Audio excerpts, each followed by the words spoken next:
Well, welcome to the 2022 sneak peek with Equal Rights Institute. You're probably wondering, who is this guy?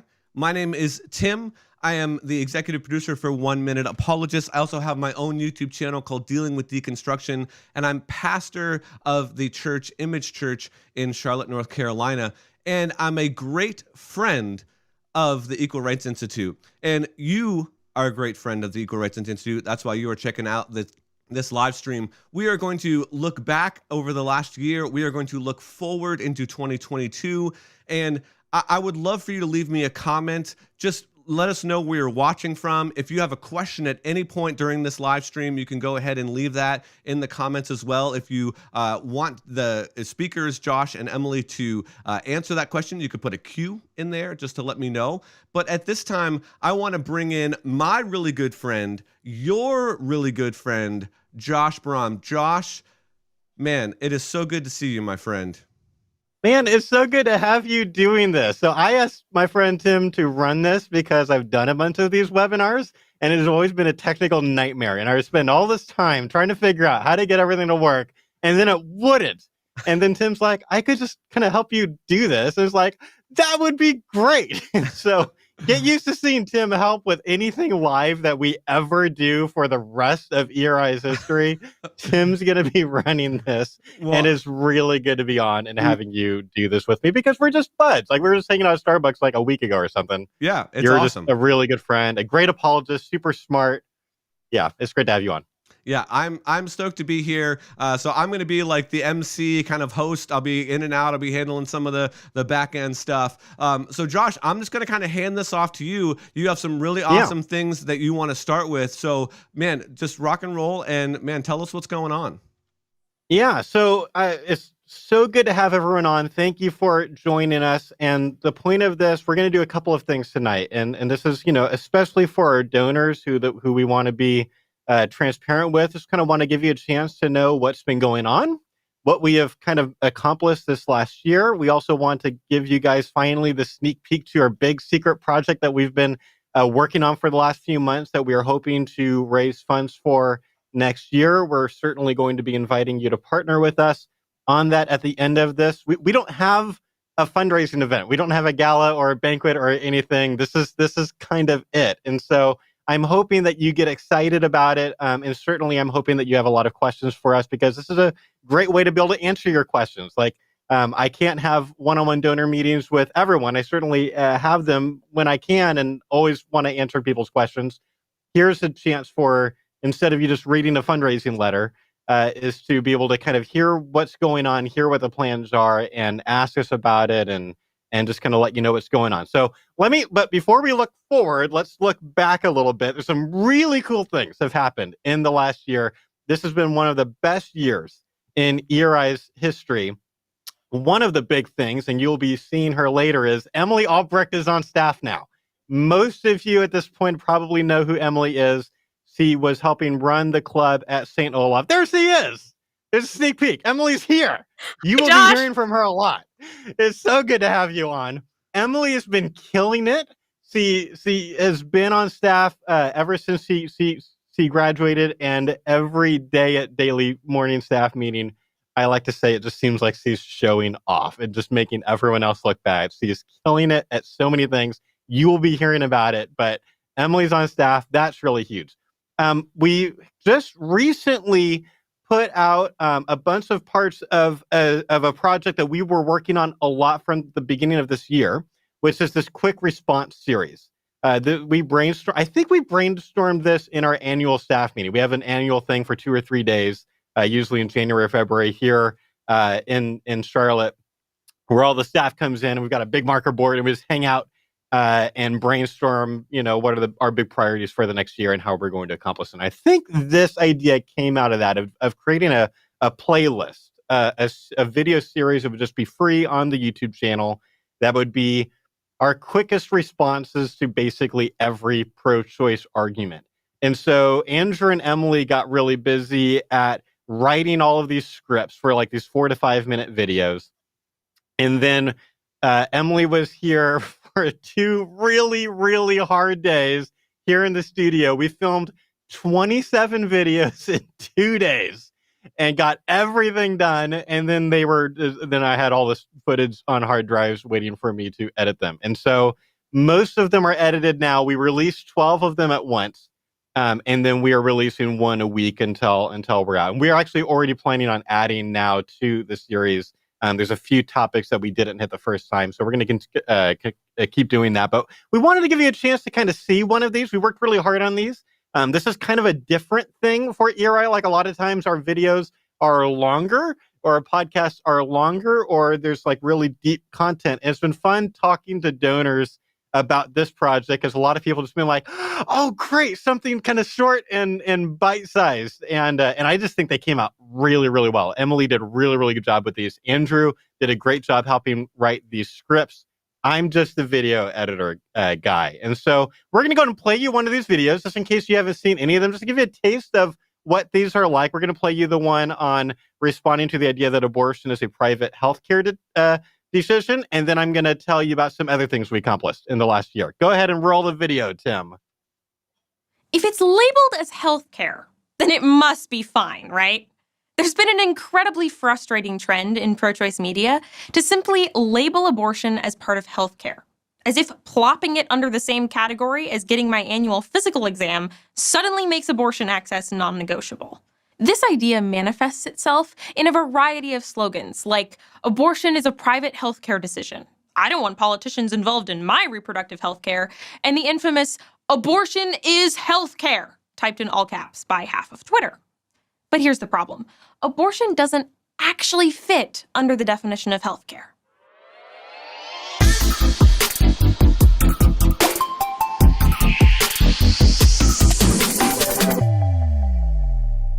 Healthcare is defined as a preventative or restorative practice.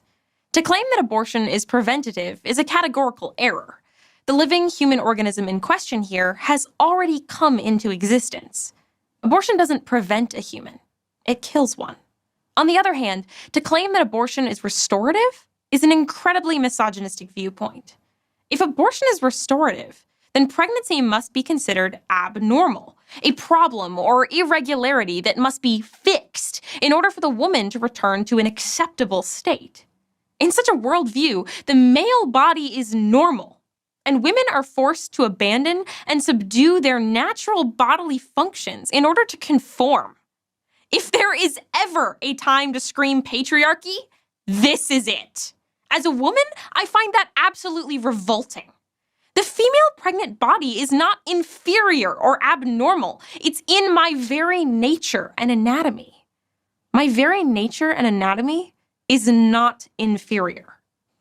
If abortion cannot fit in either the preventative or restorative categories, then it can't fall under the current definition of healthcare. We could try expanding the definition of healthcare to include abortion, but without the preventative or restorative categories, we'd end up with something like any intervention made by trained and licensed medical professionals, which is extremely problematic. Under such a broad definition, literally anything done to the human body by a licensed medical professional would be healthcare, even if it's female genital mutilation. I think it's pretty clear that such a broad definition is not morally acceptable. So if healthcare must be a preventative or restorative practice, then abortion can't be healthcare. Ultimately, abortion can't be justified by merely an appeal to science or medicine. It's a question of ethics. It's a question of whether killing another member of our species is justified during pregnancy. That's at least a legitimate question to explore, but miscategorizing abortion as healthcare gets us nowhere in answering that question.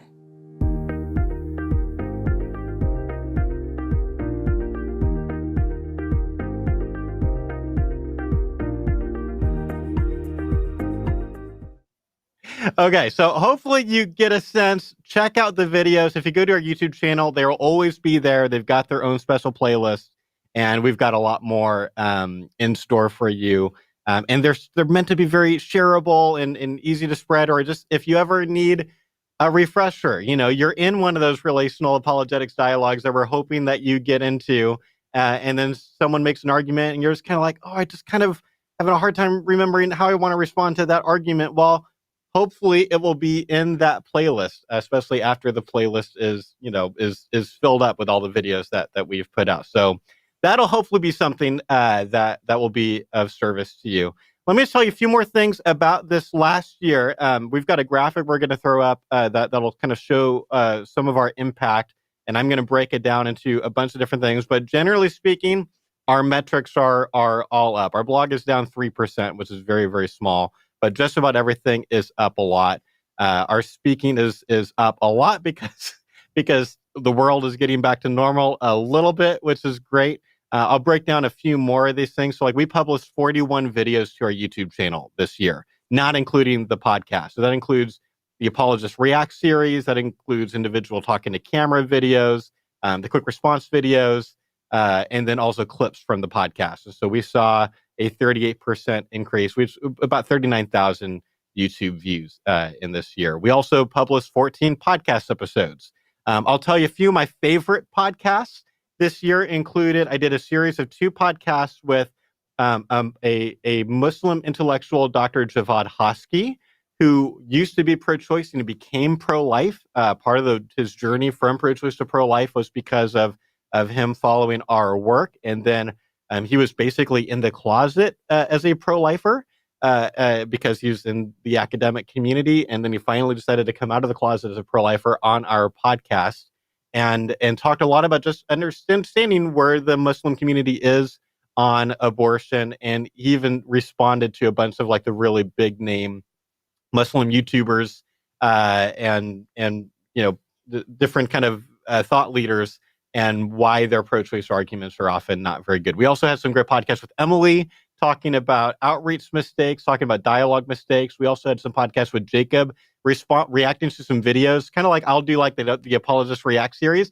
I had Jacob live react to these videos that one of our sidewalk counselors who we've trained sent us. He was recording on her cell phone these weird interactions he was having with like either police or the super overzealous security guards. So I had Jacob kind of talking through what are the things that he's doing really well here. What would he do differently? And so we did a couple on that. But I'll tell you, my number one favorite podcast of the year, sorry, Emily and Jacob, it wasn't either of you.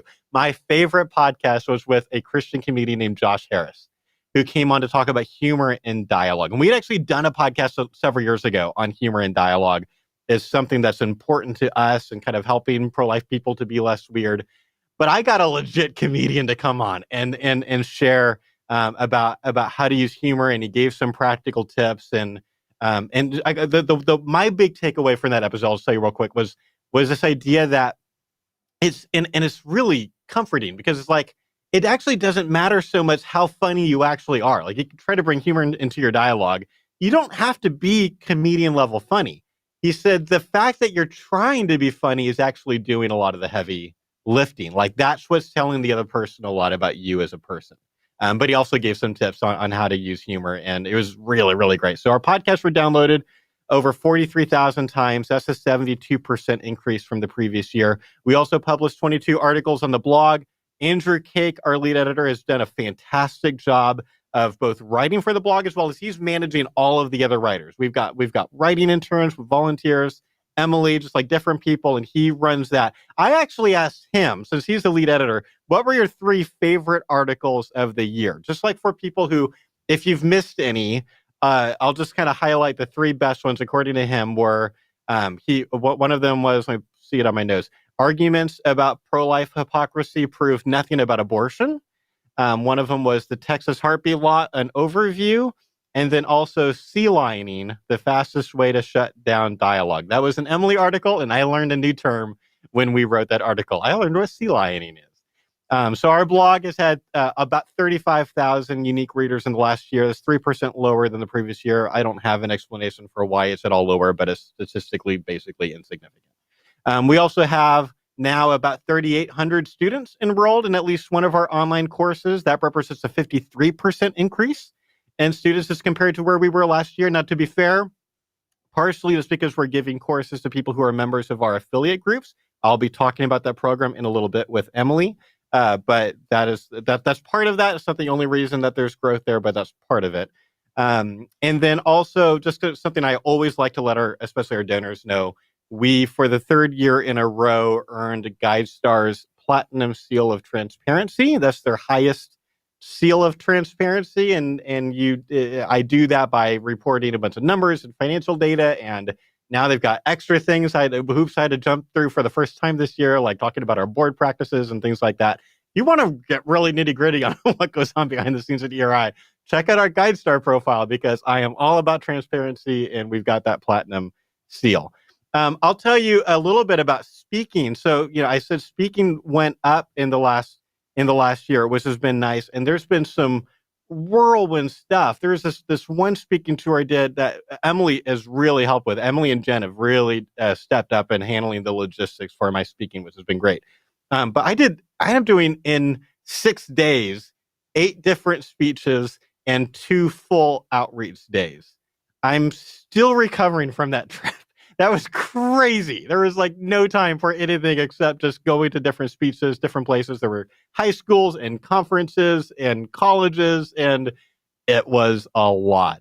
But I also, that trip, did my first 2 campus outreach days since COVID. Here at ERI, I know not every pro-life group did this, but we chose to not do outreach during at least like COVID and kind of peak COVID season.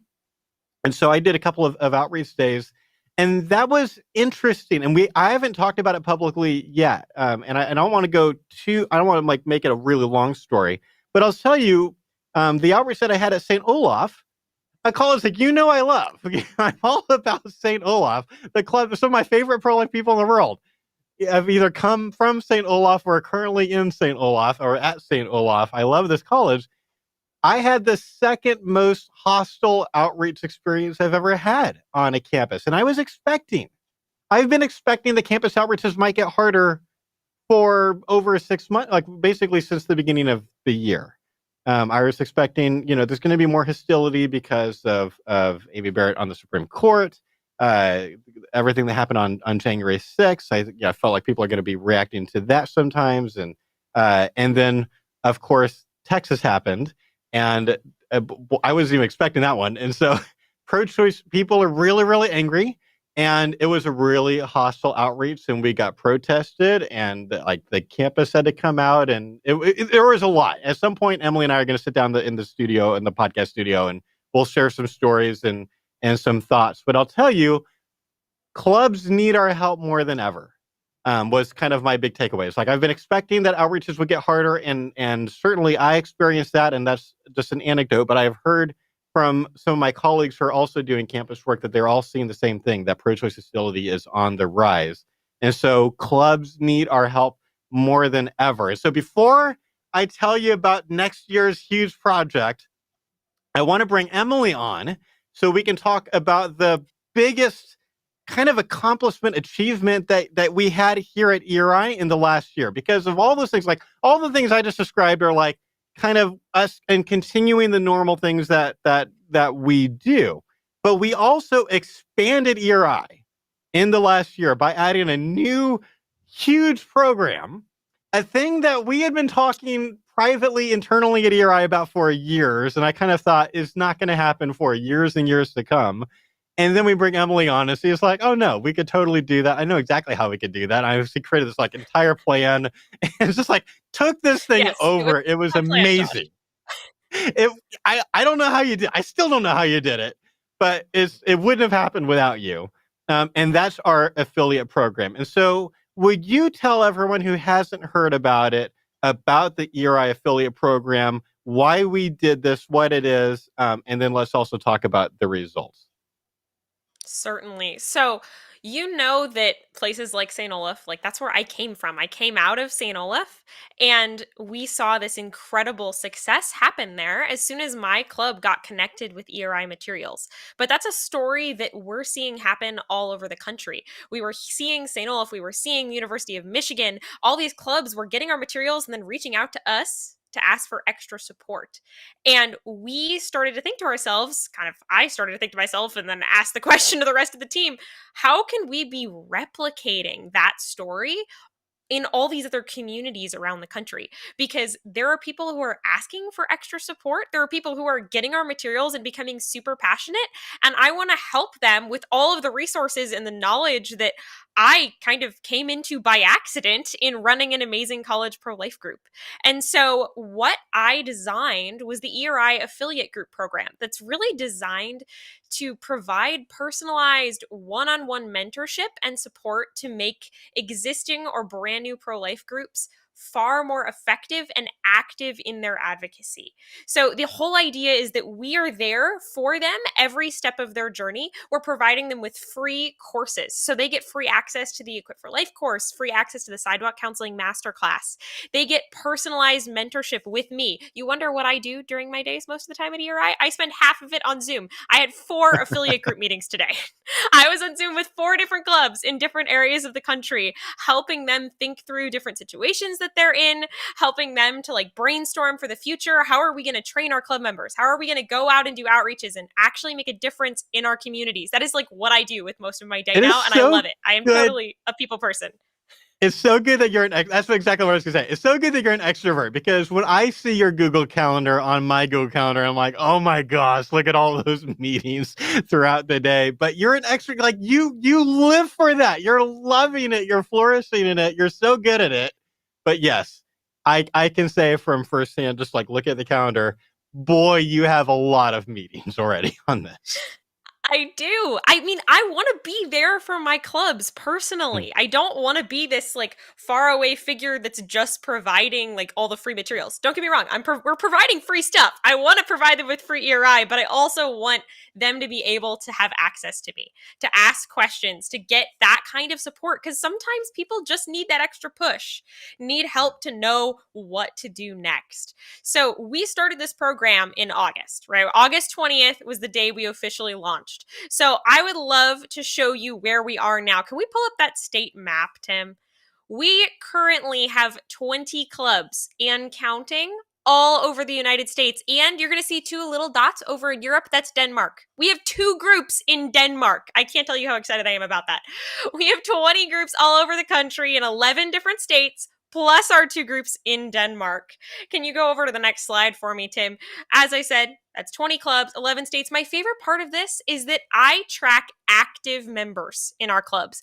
I don't care. I mean, I do to an extent, but I don't care about all the people in a club who are just on the mailing list and are not active. What I want to be tracking is how many people are actually in my clubs. They are showing up to meetings.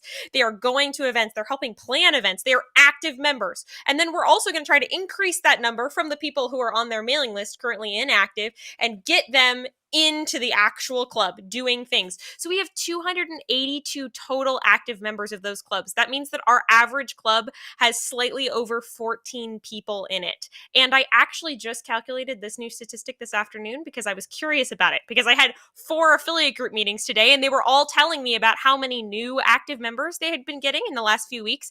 And so I calculated that our average club experiences a 146% growth in active membership just in the first 3 months of this program existing. Our average club has grown by 146% of their active members, from how many active members they had at the beginning to how many they have today. And I just expect that number to keep going up. I am so excited about the impact that we're making. And we have clubs in different places. So throw that stat up for me one more time there, Tim. We have clubs in high schools. We have 3 different high schools around the country right now. We have 11 college groups, 1 in a medical school. They're kind of a college. They count, but I put them in a different category. We have 1 medical school group, 3 adult community groups, and then those 2 international groups in Denmark. We want to serve Can I jump in and talk about the Denmark group? Yeah. Oh, absolutely. I love our Denmark group. They're my favorite. I want to talk about Denmark. So for those of you that don't remember, 2018, I think. So 3 years ago, I flew to Denmark to train their Right to Life group. So Retten til Liv is Right to Life. It was this really cool thing that happened. And there's no way to tell the story that doesn't sound like we're patting ourselves on the back. So sorry, but here we go. Their board, to their credit, was like, we're not being very effective. But to be fair, it's really hard to be pro-life in Denmark. Like, they are like underground, this poor pro-life group, because it's not like in America. In Denmark, it's like no one's talking about abortion. No one thinks anyone should talk about abortion anymore. It's like this considered the settled issue. And it's just like, why would anyone? It's like people look at you like you're nuts. Like you're talking about like what? Like you're just talking about like racism or something like what are you doing? Kind of a thing. We're talking about climate change and things like that now. We don't talk about abortion anymore. That's already settled. And so the board went to their 3 youngest members and said, pick your favorite pro-life person in the world, and we'll fly him or her over here and have them train us, and then maybe we'll increase our effectiveness. And so I'm honored that they reached out, and I spent a really great weekend over there with like 50, 60 pro-life people in Denmark. It was like their pro-life movement, basically. And they were so excited. And so like, I felt like bad for them. It was like, man, I hope I can help you. And they're like gung-ho. They're like Emily. Okay. They're just like, yeah, let's do this. It's going to be fine. That kind of thing. And ever since then, like my hope, of course, was that I would help them and have a good effect on them. And we know we have. We just haven't talked about this publicly nearly as much because I'm a terrible fundraiser. But like, they reach out to us like frequently, and like, just so you know, we're still doing great. Thanks so much for what you did in 2018, because things have just been, we've just been, growing and growing and growing ever since. And they're doing gangbusters. And so the fact that we've got 2 groups now in Denmark, it just makes me happy because I have a real affection for my brothers and sisters in Denmark. I'm so glad that they're on. I also, real quick, before we jump back to Emily, I want to highlight a really great comment from Jim on a wording thing that I think is worth highlighting. He said, I remember someone saying things aren't free, but they're available at no cost to them. I think that's great because, of course, all of the courses and all the things that we're offering people, again, you're right, it's not free. It's this thing that our donors have made possible, and we have chosen at ERI to make available at no cost to people. And I think that's a really good point. Like, none of these things would be happening without the donors. So great comment, Tim. Okay. Yay! Oh, I love it. There's sound effects. Yes. I didn't even know This is effects. new. Back to you, Emily. Oh my goodness. I'm so glad you shared that story about Denmark because they are one of the groups I am absolutely proudest of. They have been working so hard, and they actually recently just split into 2 groups. It started so that I had one group in Denmark that I was coaching, and they got big enough that they were able to split into 2 different cities that are working on more localized issues in the pro-life movement in their city. So I have one group in Copenhagen that I'm working with now, and one group in Aarhus, which are kind of the 2 major cities where people usually go to study. And so I'm working with those groups separately, and it all kind of came about because they got connected to ERI a few years ago, and I'm just so proud of them. But they are not my only success story. I have some amazing stories happening here in the United States as well, and I just want you to notice for a second before I launch into these stories, none of them come from St. Olaf or the University of Michigan. Those are clubs that you've heard us talk about many times before, but we are making an impact on a lot of other campuses. A lot of them thanks to the things we learned from those 2 campuses. But I have an amazing group right now in Maryland. It's a college group. They are absolutely killing it. They are doing such good work there. They just recently finished getting their entire club trained through the Equip for Life course. And then they had me zoom in to one of their meetings in order to do practice dialogues with their entire club. It was one of the best 4 hours of my life I've ever spent. I was like carried around the room on a laptop in order to coach different people at practice dialoguing. And they went out the day after and had their very first outreach event. All by themselves, no ERI staff. They were just doing their thing. And then I debriefed with them afterwards. And every single person that had been at that practice dialogue was at the table doing outreach and had at least 3 conversations with pro-choice people. And universally, every single person on that debrief call said to me afterwards, that was not nearly as hard as I thought it was going to be. We should keep doing this. We need to keep doing outreach. I was so proud of them. And guess what? They did do outreach again. They just did it recently, and they have plans to continue doing it all throughout next semester. They are a newly super excited out there tabling doing outreach group. That's a really similar story to a college group that I have in Ohio right now who is going through some really difficult stuff with their student body, trying to get themselves recognized as an official pro-life club. It was a nightmare. And now they've got their whole club trained. They've got about 15 active members, and they just had their first outreach event. As a matter of fact, that's one of the groups that I met with this afternoon. And their president was telling me about the meeting, their club meeting they'd had earlier this week, where one of their members expressed such excitement about doing outreach that he asked if they could make that their club's main focus for all of second semester. He was like, we should do nothing else. We should just keep doing outreach because it was so awesome. I am so proud of all these college groups, but it's not just college groups, right? I looked at those statistics I showed you. We have other groups in other areas. So one of my other really proud groups is this awesome adult group in Oregon. When this woman initially signed up, she applied to be an ERI affiliate group. It was just her. She wanted to start a club from scratch, and that's available on our application. You can click a little button and be like, I want to start a group all from scratch, and I want you to help me do it. And so I worked with her. We met every single week for like 2 months, and we laid the whole foundation for what this club would look like. And they had their very first meeting, an adult community pro-life group. Very first meeting was last month, and she had 17 people show up. Just think about that for a second. Can you get 17 adults to show up to a very first meeting of like a community group? That never happens. And we had worked so hard to lay the foundation to make that happen. And because of her hard work and a little bit of extra support that I could provide, she was able to do that. And they're having their next meeting tomorrow. And she actually told me she's expecting to get about 30 people at tomorrow's meeting because so many people that came to the first meeting have told her that they're bringing someone along to the second one. Gosh. It is incredible what is happening all over these campuses and these communities around the country. So if you know someone, if you're in a pro-life club, if you want to start a pro-life club, if you know someone who's in a pro-life club, whether you're in a high school, a college, a community, you're a sidewalk counselor, you're in a church, I don't care. I'm here for you. And I want to be able to help you be more active and effective. So I want to really quickly just show you where that application is, because I get that question a lot. So Tim, can you show us where on the ERA webpage? There it is. Amazing. If you just go to equalrightsinstitute.com/groups, or you can just go to equalrightsinstitute.com and click the little affiliate group button. It's amazing.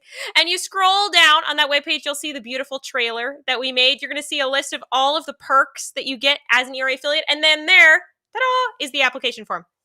And you're going to fill that out. It's going to go straight to me. I run the ERI affiliate group program. Super not intimidating. It just goes straight to me. It's all good. I will then send you an email. We will set up a time to meet over Zoom and see if we can get you started. See if this program would be a good fit for you or someone that you know, because ERI just wants to help people who are looking for a little bit of extra support. And that does mean that we are not trying to be competitive in the pro-life movement. This is a question that sometimes I get when I talk about the ERI affiliate group program, because there are other groups around who you can be affiliated with, and that is awesome. We are trying to do this in the least competitive way possible. And so dual affiliation with ERI and another pro-life organization is absolutely acceptable and maybe even like encouraged. Like, you go get all the resources. We're just here to help you. And so if you want to get help from other groups too, that is great. That is not a problem at all. There is too much division in the pro-life movement, and we want there to be more unity. And so that means that we designed this in a way that deliberately welcomes people to work with as many groups as they want to. This is super exciting. You've been doing such a great job at this program. I can't believe that in a couple of months we've got 20 groups already, and it's just blowing up. Before we talk about next year's project, I want you to tell one more story. I want you to tell everyone about St. Norbert College, because we got to go to St. Norbert and spend some time there. So let's talk about that, and then we'll transition into talking about next year. Absolutely. So St. Norbert was one of our very first affiliate groups. They applied, I think, the day it came out. They were so excited. They've been aware of ERI's materials for a while and really just wanted to have that extra help and support. They have an amazing president who had been through all of the ERI materials, and he was super on board, but he needed a little bit of help to really get the rest of his club to a place where they could go out and do outreach, because he was doing amazing things. He had club members who were really gung-ho. They just needed that extra support. And so the ERI affiliate group program actually helped them to bring Josh and I to campus, because one of the amazing perks that our donors have made possible in the ERI affiliate group program is that anyone who's an ERI affiliate group gets preferential access to speakers and discounts on speaker rates for ERI speakers. And so that means that all of our donors made it possible for Josh and I to actually go to the St. Norbert campus back on that whirlwind Wisconsin tour that Josh was talking about earlier. We went there and Josh gave a public speech on their campus. And then Josh and I did a full day. And when I say full day, I mean full day.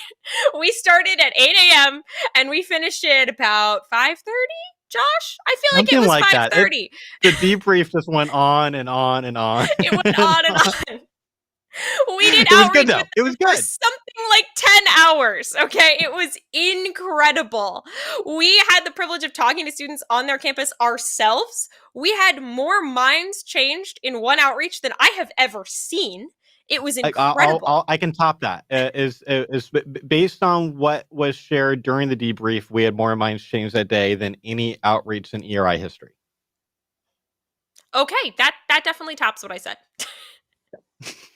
It was an absolutely incredible outreach. And my personal favorite part of it was that all of the club members were also able to get that experience of doing outreach. Like, I enjoyed doing outreach myself. Don't get me wrong. I talk to pro-choice people, but the best part of the outreach was getting to sit back and watch those club members have their very first dialogue and then be there for them to debrief afterwards, do a walk and talk around part of the campus, help them to really think through what had just happened, how they could improve their next dialogue, what they could have said, and just really make them feel confident so that they could go do outreach again. And guess what? Josh and I were only there in September? They've already done 2 outreaches since the one that Josh and I were at, because their club members have felt so empowered to be able to go out and do this, even when Josh and I aren't there to be that extra support system for them. That's huge. Okay. Real quick, before we talk about the exciting thing, I want to highlight a really cool comment that we had a few minutes ago from Rebecca, who said, I'm in Sweden, and most people have the same view as they're in Denmark. And so it's hard to be pro-life here. We would love to meet you too, Josh. I will tell you, email us, info@equalrightsinstitute.com, because I wasn't planning on talking about this tonight, but I've thought a lot about what future goals look like as far as the next few years. And there's an interesting thing that happened at our annual planning meeting in mid-January this last year was, and Emily can attest to this. I said, okay, we had this thing happen in Denmark in 2018, and then I was about to go to Ireland, or I guess I had just gone to Ireland. The chronology is all confusing for me right now, but Ireland, I think, Ireland had just happened, where I felt like, again, here was a case where our specific pro-life apologetics, our style, our dialogue tips was arguably even more critically important for this community in this other country than it was for pro-life people in America. And so that got those 2 experiences combined made me feel passionate about we should be doing more work internationally. And so we were getting ready to do something that we've never done before, which is actually promote ourselves as speakers. We haven't done that before. It's what you're supposed to do. We've never done it. We just take the speaking gigs that are thrown at us. And it's been about as much as I can handle anyway. I've got a family and all of that anyway. But we're let's reach out to pro-life groups in other countries and just say, look, here's endorsements from the other places that we've spoken, and say, we think that we could be really helpful to you. And maybe I would kind of grow my international speaking, and then, Emily could take on a lot more of the domestic speaking. That was the plan. That was going to be one of the things we're going to be working on this last year. And then guess what happened? COVID happened.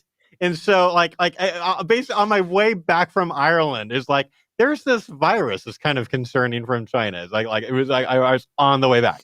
So I don't know how hard we're going to be pushing that this next year, because Delta variant and all of that, things aren't as back to normal as I would like them to be. But for sure, at some point soon, when basically COVID's not as much of a thing, I want to be doing a lot more international trips, because now we have an amazing speaker. You can tell Emily's awesome. Emily can do the domestic talk. So I basically want Emily doing all the colleges, all the high schools. There's a couple of colleges that I'm already, committed to being at, so I'm going to do those. But Emily's going to do those. I'll do pregnancy center banquets and conferences, but I also want to do international stuff and kind of bring this message out to other parts of the world. So, Rebecca, email us, info@equalrightsinstitute.com, and you can be the first person that we reach out to. Hey, do you want to book Josh for another thing? Because I would love to go to Sweden. I just want to jump in and agree that Emily's awesome. That's all I wanted to say. So, Oh, thank you. fantastic. Thank you very much.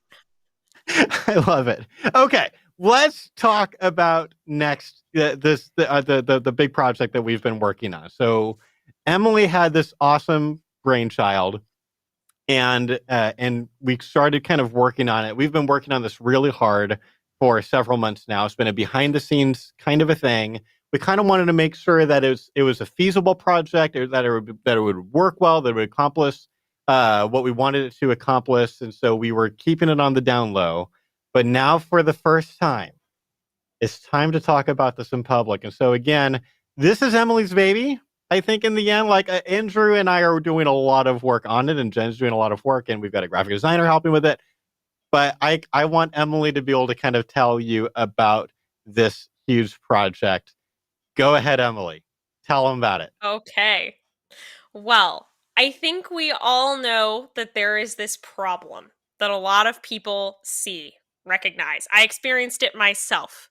Okay, there's all these Christian youth who are growing up, going through the system of churches and Christian schools, and then they go off to college and they are suddenly challenged because they never really understood why they were supposed to believe the things that they were being taught, or how to really articulate those beliefs well to others. Like in my case, I went through 12 years of Catholic school, and then I went to college and was absolutely terrified to tell anyone that I was pro-life for about the first 6 months. Until I discovered ERI and started getting some tools to really talk about my views. I didn't lose my views, but I was just absolutely terrified to tell anyone what I thought about, quite frankly, much of anything. And so we want to find a way to help those students before they go off to college. In other words, I want to design an interactive curriculum made specially for religious high school students to help them really understand and be able to articulate the pro-life position so that they feel equipped to go off into that college environment and be extremely effective advocates for the pro-life position. And so that means that we are creating the Equipped for Life Academy. I ran a pilot program of this. There's our amazing logo. Our graphic designer is awesome. I love her so much. Mhm. The Equipped for Life Academy. I ran a pilot program of that this past summer. I went into a youth group and I taught basically the material of the Equipped for Life course, but in a whole new way to this group of high school students. And it was extremely well received. I get this question from parents a lot when I go into a church or a school and I'm going to give a speech, especially on a more advanced topic. Like if I'm giving the bodily rights speech, they're understanding and responding to my body, my choice. A lot of parents are like, is that too advanced for high school students? Because I feel like maybe that's just too much. My answer is absolutely not. Okay, I have never seen a group of high school students more excited to learn that material than this past summer, when they were actually treated like adults and were told, oh, this is serious stuff and you get to talk about it and I want to help you think about it well and actually engage with this material in real life situations and scenarios and dialogues that we're going to have with each other and really engage with what's happening in our culture. It was so many light bulb moments out of these students. And I left that summer pilot being so convicted that Equip for Life Academy needed to happen. We needed to figure out a way to really hook these students into learning this material before they went off to college. But there was one more step that I had to go through to make sure this was possible, and that's that I started doing extensive market research. I started interviewing every Catholic school teacher, Christian pastor, youth group leader, all of the above that I could get my hands on to understand how I could write this curriculum in a way that would work for them, so that teachers would love it and students would love it. And the overwhelming response that I got from teachers was, we need this so badly. I really want to be equipping my students in effective pro-life arguments and understanding the pro-life position and like why this is actually what we believe. However, I don't feel like I have the tools to do that. And so I would love to see what your organization has to offer to help me make this possible in my own community. And so we started putting together the Equip for Life Academy. Can you put those promo images for me, Tim? You've already seen the amazing logo. We have 2 more promo images from our graphic designer that say exactly what this program is about. We are trying to build this foundation for thoughtful pro-life conversations with the next generation. We have 1 more promo image there with a student trying to help give our students confidence so that they can actually go out and have these conversations both in high school and beyond. They're getting the material before they're really, really thrust into those college culture environments that are quite honestly often very toxic. And so what the Equip for Life Academy essentially is a curriculum of 8 50-minute lessons plus 7 bonus lessons that can help anyone include a unit on pro-life apologetics within whatever they are currently teaching, whether that is a school setting or a youth group setting. One of the hardest things about writing this curriculum has been that it needs to be extremely flexible, because it has to work in schools, it has to work in churches, it has to work in more generic Christian youth groups, and people need to be able to have it be different lengths. Some people need homework assignments. Like if you're in a school, there needs to be homework, there needs to be assessments, there needs to be grades, but youth groups don't give grades. That's not a thing that they do. So how do I design a curriculum that fits all of that? And that is precisely what we are creating, is a curriculum that fits all of those requirements. I'm going to toss it back to Josh to talk a little bit about how this is different. Yeah. So, well, I mean, first of all, let me just highlight something really cool about this. And this is, again, I remember saying when we were creating the Cell Counseling Masterclass, it was like, I hadn't done this on purpose. I wasn't smart enough to do this on purpose. I just accidentally hired one of the best sidewalk counselors in the country. And then we had to do something with that. And so there's this kind of analogous thing that's happened here where I didn't even realize that I'd hired 2 people who were either current or formerly licensed teachers who could understand how to write curriculum. So this is so different than kind of writing that I can do. Like when I was looking over the first draft of some lessons, I'm asking stupid questions. Is this why is it like this? I don't understand. But it's no, Emily's this is what teachers need. So it's they're explaining there's all these check boxes and things where if we can check all these boxes of what teachers are looking for the kind of curriculum that they can, have count for all these different things, then it's going to be a lot easier for teachers to use. And so they know how to, I don't know how to do that at all, but Emily and Andrew know how to do that. And it's so cool. But I think the obvious question that would be in the minds of people who've been following ERI for a long time, of course, the very first, one of the first things that we did at ERI we were working on it in our second year, published it in our third year. The Equip for Life course is our first online course. It's on dialogue tips. It's on pro-life apologetics. We've continued to update that. We reworked the equal rights argument module this last year. The year before that, we added a whole new hour of advanced philosophy material. So we're continuing. I've got more plans for continuing to improve the Equip for Life course. So why do we need the Equip for Life Academy if we have the Equip for Life course? How I help people understand, what does the Equip for Life Academy do that Equip for Life course doesn't do? Why exactly do we need EFL Academy? Sure. So they are completely 2 different things for primarily 2 reasons. And the one you already touched on, Josh, which is that Equip for Life Academy is literally being written by teachers for teachers. Because Andrew and I are both currently licensed teachers. I'm licensed K-12, kindergarten through 12th grade, and Andrew is licensed 7th grade through 12th grade. And guess what? We're writing this for high school. So it overlaps with both of our licenses. And so we are trying to create something that teachers need, that is written in the format that they are already looking for, so that it makes it incredibly easy for them to just slot this in to the kinds of things they're already doing. Because everyone knows that teachers are very overworked and have a lot of things they're supposed to be teaching. And so we want to make this incredibly easy for them. So everything is right the way that they need it. They don't have to do any extra legwork. This is written by teachers for teachers. But that also means that this is a curriculum. It is not the Equip for Life course. The Equip for Life course is this series of online videos that you watch by yourself or maybe with a group. There's a great workbook that goes with it that can help you kind of go through it as a book. But we hope you watch it and we hope you get something out of it. There's no accountability. There's no way to make sure that you're getting through this material. And that is what a curriculum is designed to do. Basically, curriculums make sure that you get students from point A to point B with all these checkpoints along the way to check for students' understanding. And so that means that the Equip for Life Academy is teacher lesson plans. It is handouts. It is worksheets. It is formative assessments. It is summative assessments. There are rubrics. Yes, there are videos.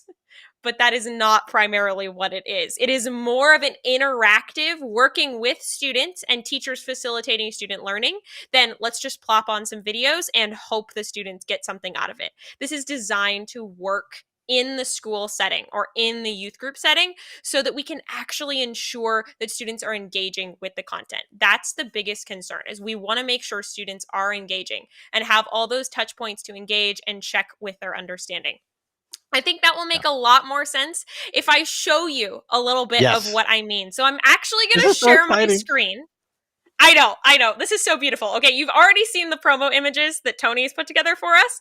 Now you get to see the gorgeousness that is this lesson. We have had Tony put together one whole graphic design lesson for us. Many of them have been written, but this is the only one so far that we've had graphic designed. This is lesson 3, Trot of the Toddler, a pro-life classic. You've all heard the Equip for Life course material on trotting out a toddler, I am sure. Or if not from us, you've heard it around. It's a common use thing in the pro-life movement. So here we go.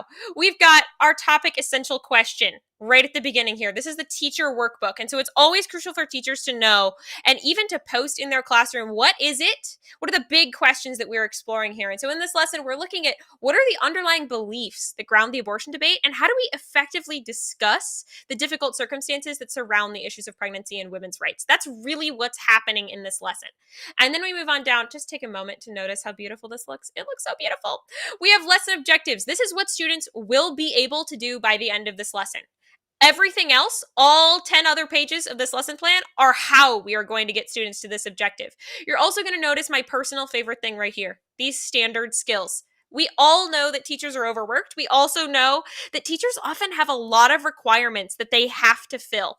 And so we want to make it as easy as possible for students to say, yeah, I could fit this into my curriculum. I have time for this, because they have to already fit standards from the state. Usually, if you're talking in a school, they have to fit all these state education standards. And if it's in a Catholic environment, they often have to fit standards from the diocese. And we want this to be available to all different kinds of teachers, both in churches and schools, Catholic and Christian. And so that means that I'm deliberately designing these lessons so they fit existing standards, things that teachers are already expected to be teaching. It's just built into this curriculum right here. So in this lesson, you're going to see we're focusing specifically on oral synthesizing skills, dialogue skills, as well as self-reflection writing skills. Because every class, I can tell you right now, every class is required to learn about speaking, writing, listening. Those 3 things have to happen in every single academic class in a school in some way, shape, or form. So we are trying to already help teachers check off those boxes, making this so much more convenient for them. So moving down, all the resources and materials that they need, our overview of the lesson. Here's the assessment. Here's what's going to happen at the end so that you know your students actually accomplished that learning objective. And if you need to have homework, if you're in an environment where that's required of you, boom, I've shown you how you can adapt that for homework. And if you need to grade that homework, I have a rubric for you. It's completely optional. If you're in a youth group, you don't have to give the homework. You don't have to use the rubric, but it's there for you. I want to make this as easy as possible for teachers. We go down and we take a look at the lesson plan. It's all laid out. You see when to show videos, when to do independent practice, what that looks like, how to partner up your students and have them working with each other. All of it is laid out for you so that teachers can just go through this lesson plan. They have to do very little work. It makes it really accessible for anyone, regardless of whether they are a full-time teacher or they're just a volunteer leading a youth group. It's really easy for them to follow through on this. And then we have student worksheets. This is what you would print out for your students for this lesson. It's got places for them to take notes while they watch the videos. It's got activities for them. They do independent practice after some of the videos. They're going to write paragraphs affirming people's concerns right there on the Trot of the Toddler method. They're doing more notes. They're working with each other. We've got key ideas. All of that comes in the teacher workbook. But there's one more thing that's going to happen with all of these lessons is that they all come with slides. So when you watch the videos, you also need things that are going to, give instructions, be able to help the teacher tell the students what they should be doing or what the key ideas are. And so we've turned all of those into slides that would go next to and around those videos so that teachers can effectively lead class discussion. People can look through different things on the internet. Here's a great example of we're trying to find hidden premises within tweets. I pulled a bunch of screenshots from Twitter, and students do discussion trying to help understand what the different hidden premises are behind the abortion debate. And then they can use all of these graphics to help them when they're doing practice dialogues. They're learning how to chart at a toddler. It has instructions for, okay, now it's time to do that independent practice on your student worksheet. All of this is just meant to really lay out for teachers and for students what they are learning, how to learn it effectively, and so that we're guaranteeing that they are following through and getting this material because they have so much interactive engagement with what is actually happening. So that is the Equip for Life Academy workbook and This slides. is I am so so exciting. excited about this material. Oh, I can tell in the comments people are super excited. I love that. Just so you know, in a second, Emily, I'm changing things up. We're gonna do the Q&A, you and I together, related to Equip for Life Academy in like a Amazing. moment. I kind of want to do that before so I'm kind of thinking we'll do like a general Q&A, and I've seen questions about Supreme Court and things like that. We'll do all that at the end. But I want us like right now to answer the questions about Equip for Life Academy. But first, I just want to highlight a really cool thing that Elizabeth Jennings said. And I think this is a good point, is that she said, I'm thinking this is not just about equipping teens to have conversations, but more importantly, giving them bedrock reasons to be pro-life if they have a crisis pregnancy. Yes, those things are happening at the same time. When we teach pro-life apologetics, we are teaching people the reasons why they got to be pro-life, the reasons why they should not have abortions, or at least many reasons why they should not have an abortion, why it's wrong to have an abortion. And we know that's kind of happening, but it's happening in a more subtle way than just like a speaker coming in and being like, I'm going to tell you why you should not have an abortion. It's like, hey, let's think about how to think well and how to have better dialogues. Don't people suck at dialogue right now? Let's get better at that. And then let's talk about the best arguments. Let's talk about how to think well, how to not, think fallaciously. And then for sure, people are hearing inside of it the best pro-life arguments because that's what we do here at ERI. Okay, so Tim is going to help kind of work out. I don't know how he's doing this, but we're going to I want us to take the questions that relate to Equip for Life Academy. So Tim, just start pitching us some questions, and really, Emily, you should just expect to take the lead on these because again, this program is your baby. Yeah, so I think amazing. I am all in. Give me the questions. I think the first question about the course specifically came from Miss Jennings there. She said, is it good for the college level too? Because you're emphasizing K through 12 and particularly middle school and high school. She's asking, is it good for college? I think it absolutely could be. I mean, right now, our Equip for Life course is what's used by a lot of college students, and I think it works extremely well. They don't need usually quite as much interaction as high school students do to get the same material, and they often don't have as much time. They're trying to cram in, they've got one meeting per week, and they're also trying to do a fundraising event with their local pregnancy resource center and like 50 other things. And so it's easier for them to just go through the course, get the core material, and use it. They pick up things faster. Whereas with high school students, they need a little bit more structure usually to help them engage with material. And so I think a college could absolutely use the Equip for Life Academy and go through it in that kind of a very structured curriculum setting. Yeah, absolutely. But I think it's more geared towards high schools who need something different than college campuses do typically. Yeah, no, that's good. So again, there's another question that says, is it meant to be done over one semester or one school year, or can it be adapted? So how long would you envision this curriculum being? Quarter, semester, full year, something like that? Great question. The whole idea behind my design for the curriculum is that it can be widely adapted to different settings. So there are 8 core lessons and 7 bonus lessons. So that means that you could hypothetically accomplish the whole unit in 8 straight days if you just did the core lessons and you spent your entire class period 50 minutes on that. However, when I talked to all different kinds of teachers, they had wildly different plans for how they wanted to accomplish this. I had one Catholic school teacher that said, I think this would work really well on Fridays. I would do a pro-life apologetics curriculum every single Friday for an entire semester. Basically, we would go through about 10 of the lessons. I would do the 8 core lessons, then I would pick 2 of the bonus lessons that I thought were particularly good for the students, or maybe I'd even have them select which topics are most interesting out of those bonus lessons. And we would do that as our Friday thing. And then we would continue learning the rest of our normal core content on the other days of the week. I've had youth group leaders who said, we could turn this into a 2-month program and do, the 8 core lessons every Sunday for 2 months. That's 8 weeks there. I had a couple other teachers say, this is awesome. I would do all 15 lessons. We would do this as basically a 3-week unit and maybe even split up some of the lessons over 2 days. That way students could have more time to work on some of the concepts. I might add in additional material that's particularly relevant to my church, or go and do an event, have a field trip with our pregnancy resource center on one of the days and really expand it. Use all of your lessons plus get out into the community. So it's designed to work for all types of different settings. And that's why I made it with that kind of 8 core lessons, 7 bonus lessons. You pick and choose and put it together what makes most sense for you.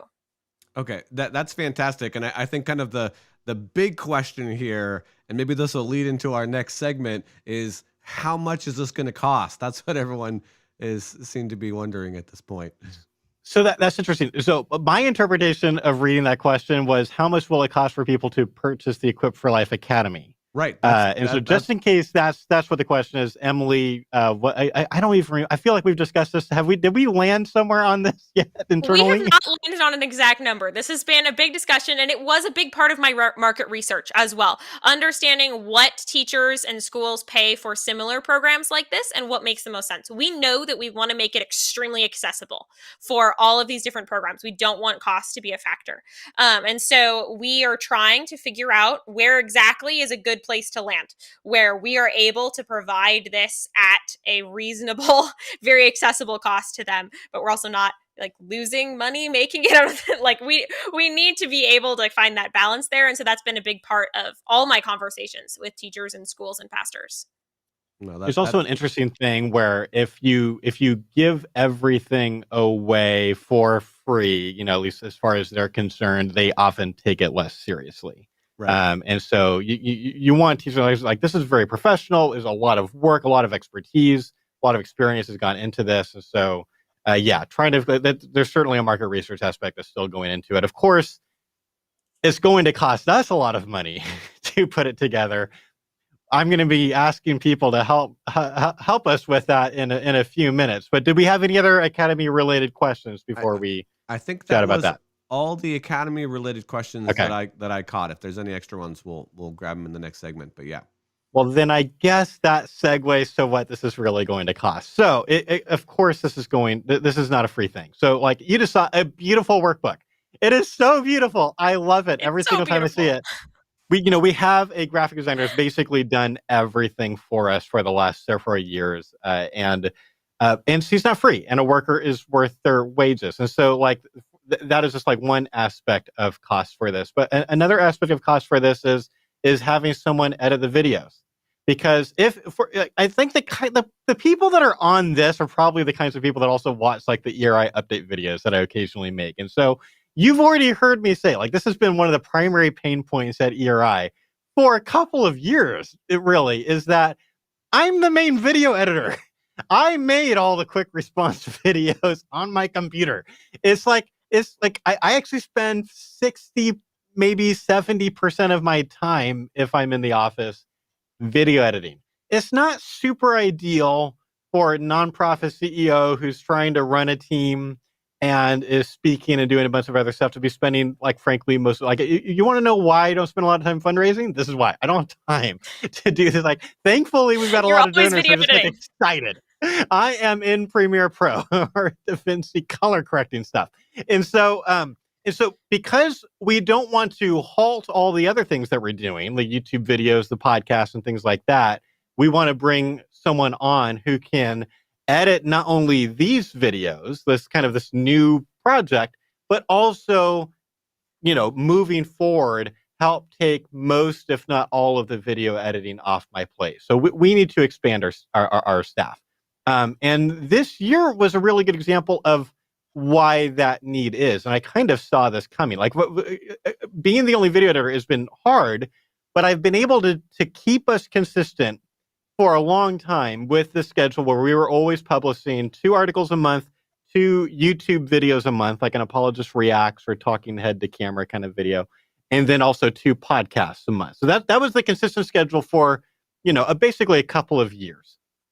And really, for the first time in a couple of years, this kind of fall winter season was the first time that we fell off that production schedule. The articles are doing great because Andrew and Emily are awesome, and the writing interns. I know Petra is on here. She's written some articles. She's got another article she's working on now because she's awesome.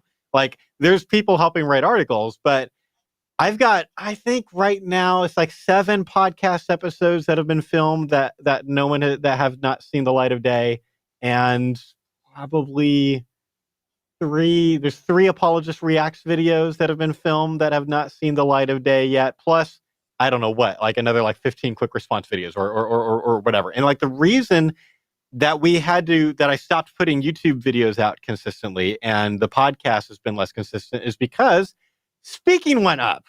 We have right now 1 computer at the office. Not only do we have like 1 video editor, which is me, we also have like only 1 computer powerful enough to edit video, and it's not a laptop. It's a tower PC in my office. And so if I go speaking, if I go on a 6-day whirlwind speaking tour, the production just kind of grinds to a halt. And so this has just been like the really tough thing where like all of our staff knows all the time. We're kind of talking about this issue of like, how do we keep putting all this stuff out? There's all these really good ideas that we want to train the pro-life movement in, but we are just so understaffed. And so we're hoping to solve that problem. So we need your help. We need your help to make this happen. We are willing to spend our lives, our blood, sweat, and tears making this stuff. I think we're really, really good at it. We're perfectly positioned to make the Equip for Life Academy. We're doing other things like really, really, really well. I've created the Pro-Life Avengers. I stole that from some other podcast that interviewed me from a few years ago. And them hearing our story, they're like, You've assembled the Pro-Life Avengers. I have. Have you not seen Emily? Like, Emily's amazing. We have the Avengers. We have some of the best pro-lifers in the world. We're just going to call you Nick this Fury. Little team. Right. Exactly. Yeah. I'm Nick Fury. This is I don't have amazing. I don't have to be the best at all the things. I want to hire people that are smarter than me or are better than me at all kinds of things. And I have hired people here who are smarter than me and are better than me at a whole bunch of things. There's not really much left that I'm better at than anyone else. Just video editing. And so, like, I love that, but we need help. And so, we've created a budget for next year that includes what we need to make the Equip for Life Academy possible. And when we presented it to our board, just to pull the curtain back a little bit a few weeks ago, they were like, you better create a plan for making this happen, because what we need is roughly $100,000, not just period, but in increased giving. So like if our giving, if the income, if the generosity of our donors stays exactly the same next year as it did this last year, we can't make the Equip for Life Academy. And it'll be tricky. We're going to have to keep on kind of making these decisions. Are we putting out videos and podcasts, or am I speaking more? Like all these different things that are difficult kind of behind the scenes, that keeps on happening. If for us to kind of go to the next level, be able to expand the staff, make it so I can actually increase my speaking, we can increase the videos and podcasts we're putting out and make things like the Equip for Life Academy.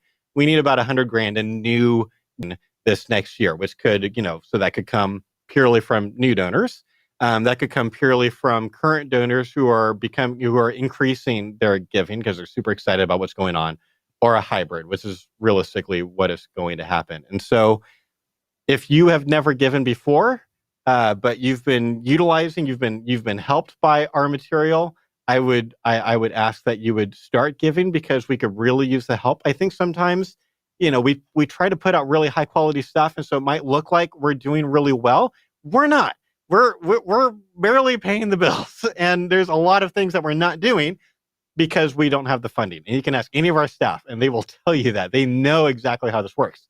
And if you are a current donor, I am so grateful to you. You are the reason any of this has happened. And you are the reason that the future stuff can happen.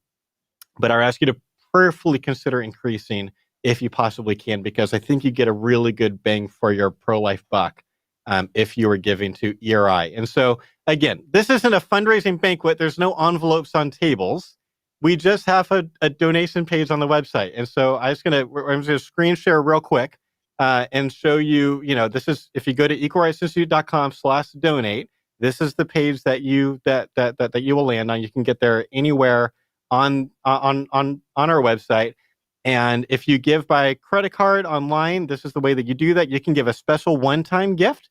Maybe you're a monthly donor, but you want to give a one-time special end-of-year gift to help us make this possible. We would love that. Obviously, of course, you can also give monthly.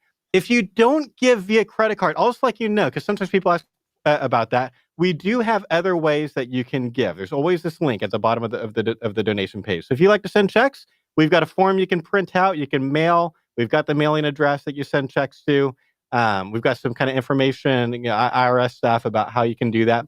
We have Venmo now. We only have Venmo now because enough people asked us for it. It's like, okay, young people like to donate through Venmo, so we have Venmo now. If you want to do online bill pay, a lot of people, this has become a really helpful thing. If you like giving monthly, but you don't want either you to give an extra, like there's like a 3% or so fee, there's a credit card fee. We can't get around that. And so either we pay that or you pay that if you check a box, if you go through the process. But if you do online bill pay, 100% of it just goes to us. And that would be where you set up with your own bank. If you bank at like Wells Fargo, you can set up if you pay your, internet bill the same, every month, you kind of have a little process. You can go on there, you can Google online bill pay with your bank and it'll be there. You can set up a payee and an amount and a time of the month. And they literally print a check and just mail it for you. So a lot of our donors give that way, which is great. You can just kind of set it. You can forget it, but then also 100% of it goes to us. The tax ID info is there. And so again, I just hope that you'll help us. We could really, really use the help. I'm so excited about the things that could happen. Emily's here. Emily's awesome. There's all these really cool things that we want to see happen. But we could really use some help. We need extra help to make it happen. So please give. That is my pitch. Okay, Tim, come back on. Let's bring Emily back on. Let's do Q&A. I know there's other questions, and I want us to answer all of them. Okay, well, man, that's fantastic. Venmo right now. Like Josh's phone should be blowing up with Venmos from people that are watching this because they're so excited about what we're doing. I'm excited. You guys are excited. Let's get to some questions. Elizabeth said, she asked a question about what do you think the outcome of the Supreme Court ruling on December 1st will be? So I'm just going to take these kind of in order. Maybe I'll try to prioritize them, but I think this is a great question. It's coming up quick here. What are your guys' thoughts on December 1st Supreme Court ruling? Yeah, I mean, unfortunately, this is probably the only question that come up that I'm like, I don't have a very good answer to this. I've been following all of the Texas stuff very closely. Our staff has, and I listened to all of the oral arguments from both of the Texas cases that got heard recently. It's like hours and hours of oral arguments, and I listened to it all. And I also listened to David French has a fantastic podcast that is Supreme Court related. I say that the name is not coming to me, but if I come up with it, I'll say it. But David French and Sarah Isger at the Dispatch have a great podcast that's just about Supreme Court basically stuff. And it's like they know everything. They can make predictions about like just hearing oral arguments. They kind of know where things are going to go. And this is the first time I've heard them after talking about their oral arguments. The next day, they were like, I have never had less of a clue what is going to happen as a result of listening to the oral arguments. It could really go either way. The Texas thing is so weird. And it's intentionally weird. Like the way the Texas legislators wrote the Texas thing was intentionally meant to be novel, is a word right. that the Supreme Court has thrown around. The Supreme Court hasn't really known what to do with it. A lot of people haven't known what to do with it. Certainly a lot of pro-choice lawyers haven't known what to do with it. It's a really controversial thing. Pro-choice people are really upset. I'm surprised that the Texas thing hasn't been enjoined yet. I was surprised at the way that the Supreme Court has gone on it so far. So I think my gut generally on stuff like this is that some kind of enjoining, some kind of a pausing of this and waiting to see what happens in Dobbs. So, for those of you that don't know, like next year, the Supreme Court, really at the end of this year, the Supreme Court will be hearing the Dobbs case. And maybe that actually might be what the question meant, was what is going to happen, because their oral arguments are going to happen in December. We won't know. I don't think the decision is going to come out until next summer. But on the Dobbs case is the most significant abortion-related Supreme Court case to happen since Casey versus Planned Parenthood in the early 90s. This is a significant case, and I don't want to get like too deep into the weeds. Certainly, we are following it closely, but I think that one is more predictable, and I think pro-life wins on Dobbs. The question is more, how big do we win? Like, it is actually truly plausible that after Dobbs, America abortion law becomes closer to a lot of European countries where like late-term abortions are banned. Especially like, outside of life of the mother cases, which like basically practically never happens. A late-term abortion for life of the mother is an extremely rare situation, but elective late-term abortions happen. If you don't believe me, Google Secular Pro-Life has a couple of great articles demonstrating that elective late-term abortions happen. They've done a great job on that. We love Secular Pro-Life for blog articles like that. So that has happened.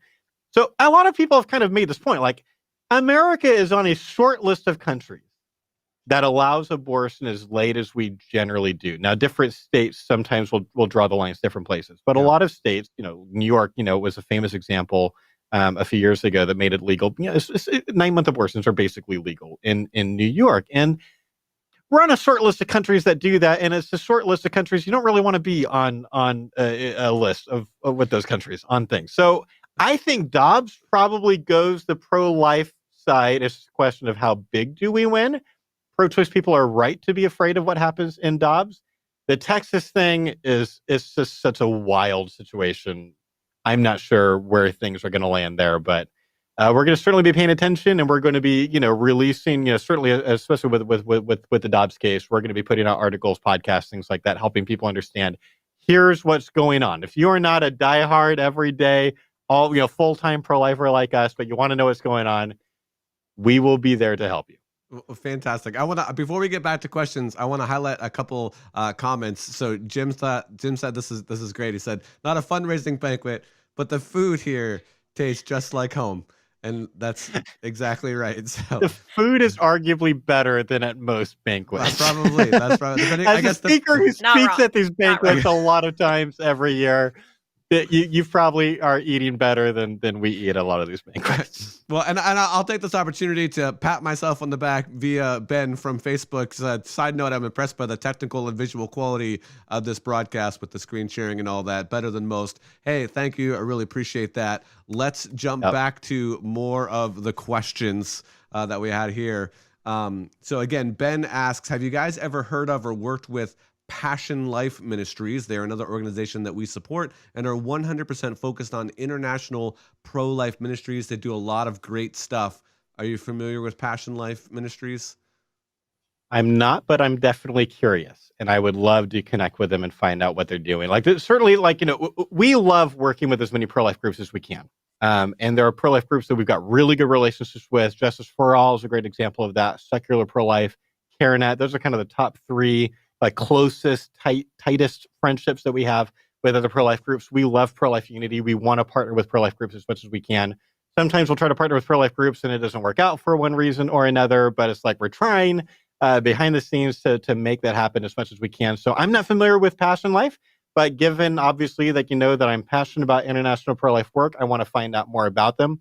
I haven't been super impressed with other international pro-life groups that I've looked into in the past, but maybe Passion Life will be a cool exception that we can partner with. I certainly hope so. I'm glad that it's been brought to my attention. Yeah, Ben, I mean, if you're checking this out, if you're hanging with us here, that's awesome. Thanks for the connection. Maybe go on the website for ERI and just send them a quick note. Just remind them. And if you can, carbon copy your contact from there, hopefully the team at ERI will be able to make a connection and get back to them. So Jackie, again from Facebook, said, do you guys work with Students for Life? It's a nonprofit pro-life national Oh, yeah. organization working directly with students of all ages, especially college students. So you had just mentioned that. So wanted you to Yeah, highlight we've your worked relationship closely them. with Students for Life as much as we can. You know, when we first started, like the Equip for Life course really was made for Students for Life clubs. Like that is who we had in mind. There are a lot of people that do it individually or do it in, there's like Sunday school classes that take it. There's a few pregnancy centers that use it to train their staff. Like not so much how to have like inside the counseling room discussions because it's a different kind of conversation. Definitely. But it's more like, you're going to be asked why you work at a pregnancy center by your friends. We want you to do a good job of that. So we've bought the Equip for Life course. That's how St. Olaf got the Equip for Life course. Was a PRC had bought the Equip for Life course. It was like, hey, does the local student club, this college pro life club want a free pro life course? And they said sure, because it was free. It was free to them. It was, it was offered at no cost, right? And so, Students for Life clubs. Well, like when Tim and I designed the Equip for Life course, my brother Tim and I made that. It was Students for Life clubs that we had in mind for that. So I've personally trained a lot of the regional coordinators of Students for Life. We like working with Students for Life. We are, I speak at their conference a lot, their national conference a lot. We're going to be at their conference, I'm sure again this next January. We work with them as much as we can. Well, that's good. Okay, so let's keep going. So Petra, it sounds like you have a relationship. I don't know if this is a plant question, but it says Petra you guys... is one of our. I would say Petra is awesome. Petra is one of our writing interns and has written some really great blog articles. So if you go to the blog and you scroll all the way to the bottom, there's a sidebar. There's a widget with pictures of all the authors. You can actually click on Petra and you can find the articles she's written. Petra is great. Fantastic. Her articles are awesome. Read them.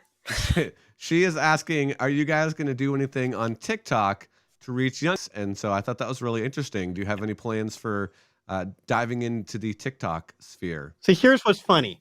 And Emily doesn't know this. Up until very recently, my answer was no. I was not interested in TikTok because well, first of all, it's just like everything that I've heard about it, it's like this, international company that's like mining all kinds of data off your phone and stuff like that. Like I'm kind of privacy oriented. It's just like, I don't want TikTok on my phone. I watch, when people screen grab videos from TikTok and then put them on YouTube. Like I watch things like that. Right. And so I wasn't that interested. And then I was just interviewed recently on Stand to Reason's podcast. In fact, it actually went live today, ironically. So we're going to do an email blast in a few days about it. But one of my favorite interviews that I've ever done with Tim Barnett of Stand to Reason. And it was just a kindred spirit from the beginning. He was so excited about what we're doing. So he interviewed me about bodily autonomy arguments. And we talked about the equal rights argument too. But he mentioned like that connection started because he started making pro-life videos on TikTok, which I would not expect to work that well.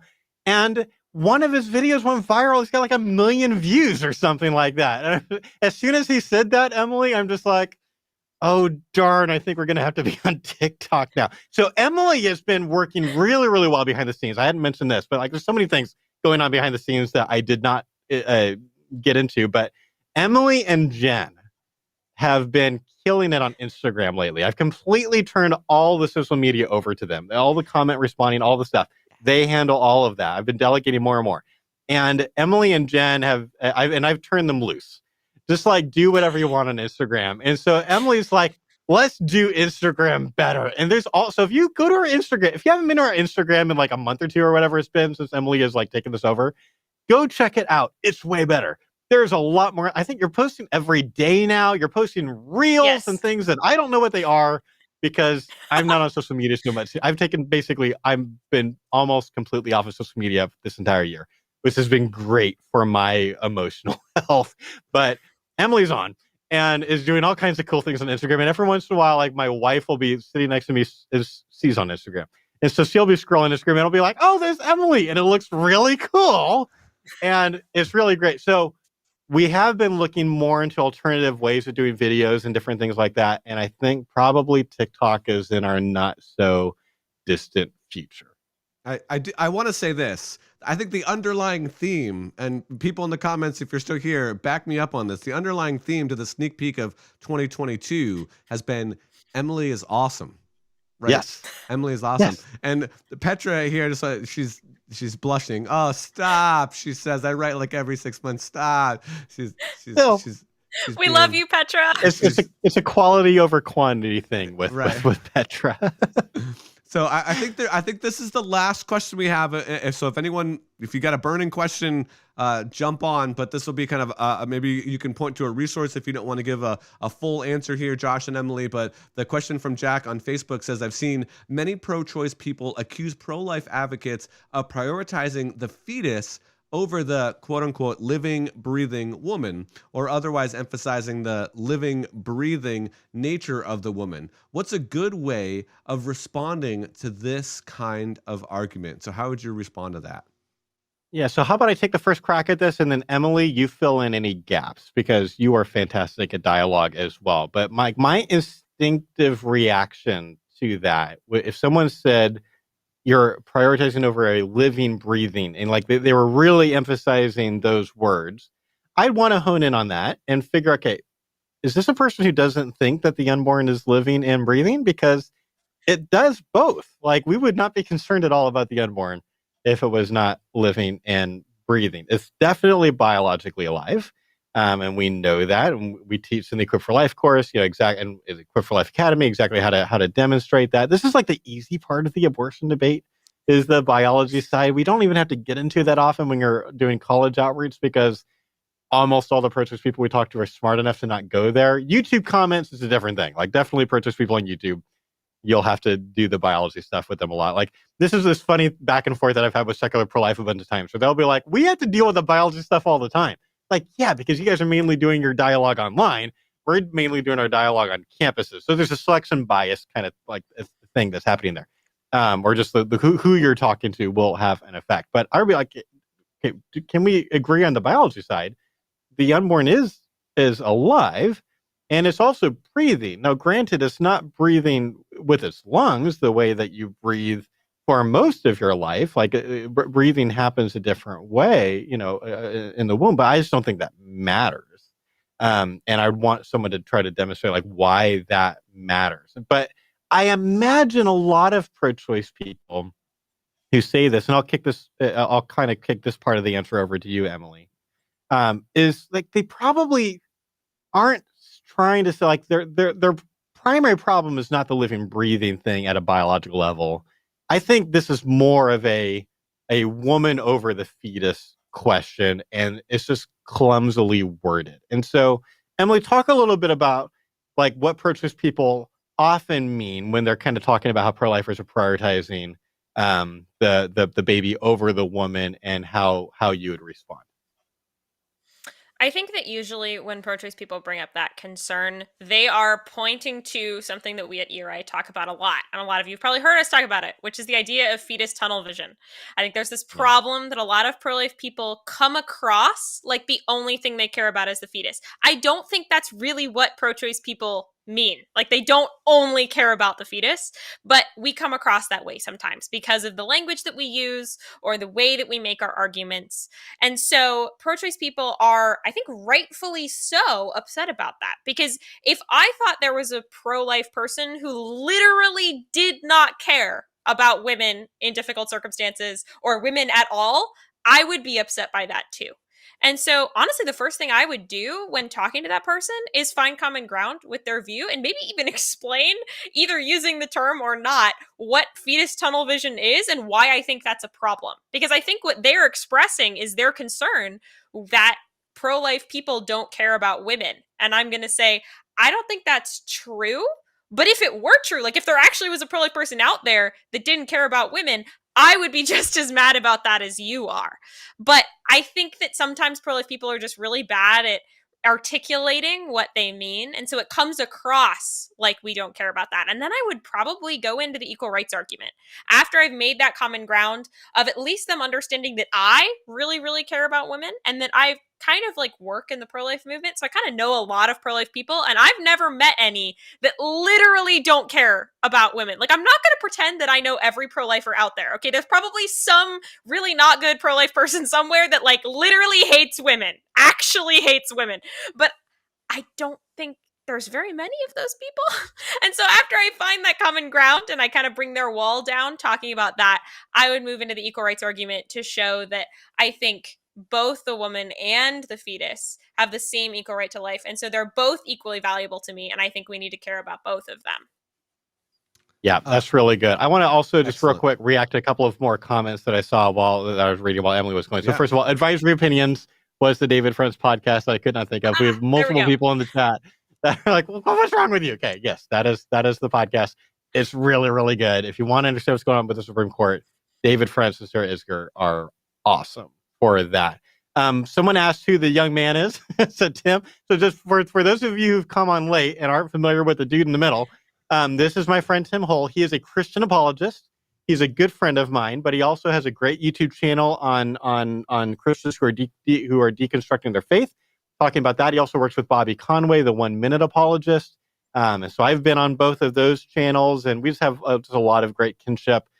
We also we're just good friends. Like we hang out at Starbucks and we get together and we talk shop. And he and I have met with a friend of ours who's been kind of going through a theological journey for the last several years. We've literally had probably a couple of dozen meetings. Yeah. With that guy, kind of at an apologetics level. So just a good friend of mine, and also just really good at running things like that. And I didn't want to have to deal with live streams anymore. I feel like there was one more comment I wanted to react to. Which one was it? Give me 1 second.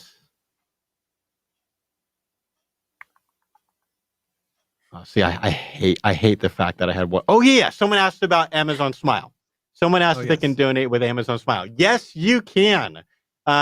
You should always never go to Amazon without typing smile.amazon.com. Make that the bookmark.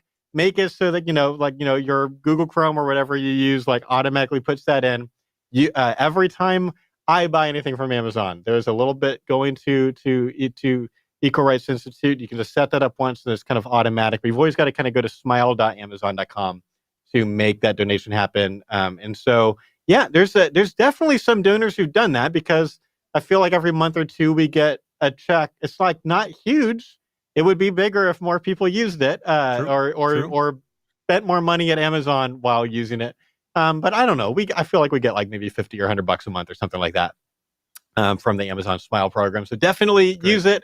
We're on there. You just gotta. There's a process, but we are a legit 501c3, and so you can search for us on there and find us. Any way that you can donate to us, that you can support what we're doing financially, is greatly, greatly appreciated. Well, guys, man, this was so informative. It was amazing. I loved every second of it. I don't think we have any more questions. I think we're going to wrap up. Any final words of encouragement before we sign off this live stream?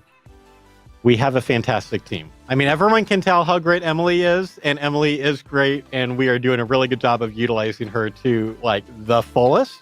We are putting together a fantastic team here, but also there's a really other great team behind us too. Jen, Andrew, Jacob are also doing an awesome job. We are working really, really hard here. A lot of people have been giving to us for the last step. This is our 7th year. So thank you so much for joining us. Thank you for the support that you've given us in the past. Tell your friends. If you want, I saw someone say, we bring them hope for the pro-life movement. I've heard that a lot. If you want people to feel hope for the pro-life movement, tell your friends this is a group that you can be excited about, that is worth your financial support and your time and your attention. And I'm just so grateful for everyone that is given. I'm so grateful to our awesome team that is just killing it. Just killing it. Yep. David asked real quick, any materials in any other language? I don't think you have materials in other languages, but that might be something for the future. Am I correct about that? Yeah, so we've got someone in Denmark who has been doing captions for the Equip for Life course in Danish for quite a long time.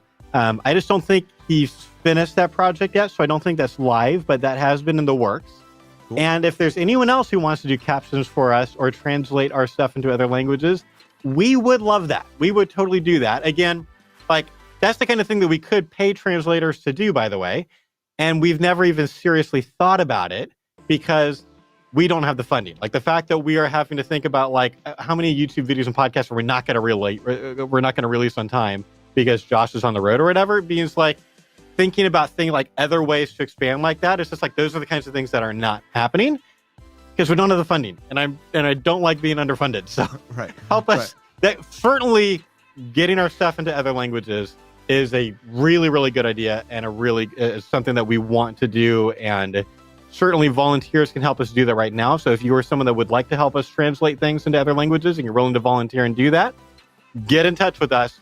info@equalrightsinstitute.com. We would love to connect you. And then theoretically, if we've got the funding to just start hiring translators, like that is going to happen. It's just a matter of when, not if.